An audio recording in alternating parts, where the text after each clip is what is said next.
అయ్యండి లోహిలీలా టీవీ ఛానల్కి స్వాగతం సుస్వాగతం. నా సబ్స్క్రైబర్స్కి నా వీడియో చూస్తున్న అందరికీ 76వ గణతంత్ర దినోత్సవ శుభాకాంక్షలు. Happy republic day. చిన్నప్పుడు మాత్రం వైట్ డ్రెస్ వేసుకొని వైట్ రిబ్బన్స్ పైకి కట్టుకొని వెళ్ళి పొద్దున్నే జెండా ఎగరేసి చాక్లెట్లు కానీ బిస్కెట్లు కానీ పంచేవాళ్ళు, అవి తీసుకొని వచ్చి తినేవాళ్ళము. ఇప్పుడు కూడా అంతేలేండి, ఇంచుమించు బాగానే స్కూల్స్లో అలాగే చేస్తున్నారు కదా, ఎగరేస్తున్నారు. 1947 ఆగస్టు 15 మనకి స్వాతంత్రం వచ్చింది. ఎందరో అమరవీరుల త్యాగం వల్ల మనం ఇలా ఉన్నాము. అప్పుడు లేకపోతే ఇంగ్లీష్ వాళ్ళు ఆక్రమించుకొని అనేక ఇబ్బందులు పడ్డాం కదా.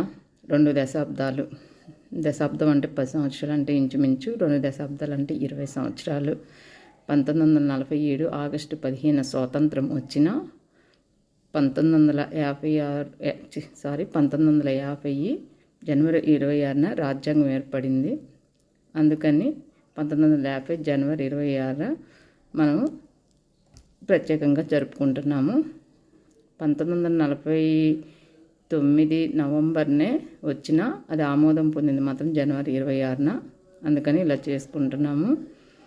కానీ నిజంగానే చాలా ఇబ్బందులు కోర్చుకొని వాళ్ళ మీద ఫైట్ చేసి ఎంతోమంది అమరవీరుల త్యాగఫలమే మనం ఇలా స్వాతంత్రంగా ఉండటానికి వీలు పడుతుంది. కానీ దీన్ని ఎంతమంది ఉపయోగించుకుంటున్నారో అర్థం కావట్లేదు. స్వాతంత్రం అంటే ఇష్టం వచ్చినట్టుగా చేయటం కాదు.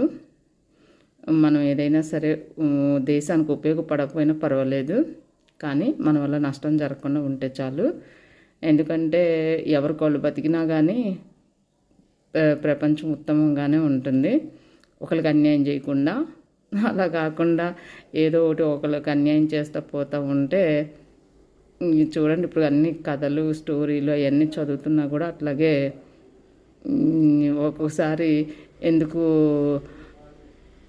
ఇలాగవుతుందా అని అనిపిస్తుంది. కాబట్టి అందరికీ మళ్ళీ 76వ గణతంత్ర దినోత్సవ శుభాకాంక్షలు. Happy republic day. అదండి సంగతి. ఏం లేదు, మీ అందరికీ చెప్దామని చేశాను సరదాగా. ఏంటో మీరు ఏ వీడియో చూసినా కానీ వ్యూస్ ఏమొస్తున్నాయి, ఎప్పుడు సక్సెస్ చేస్తారో నాకు అర్థం కావట్లేదు. సక్సెస్ కోసమే నేను ఎదురు చూస్తున్నాను. సరేనండి, అలాగే బాయ్. మీకు వీడియో నచ్చితే కాదు, సబ్స్క్రైబ్ చేసుకొని బెల్ ఐకాన్ ఆన్ చేయండి. ఎందుకంటే ఏ వీడియో చేస్తే మీకు నోటిఫికేషన్ వస్తుంది. అట్లాగే లైక్ చేయండి, షేర్ చేయండి. బాయ్ అండి, బాయ్.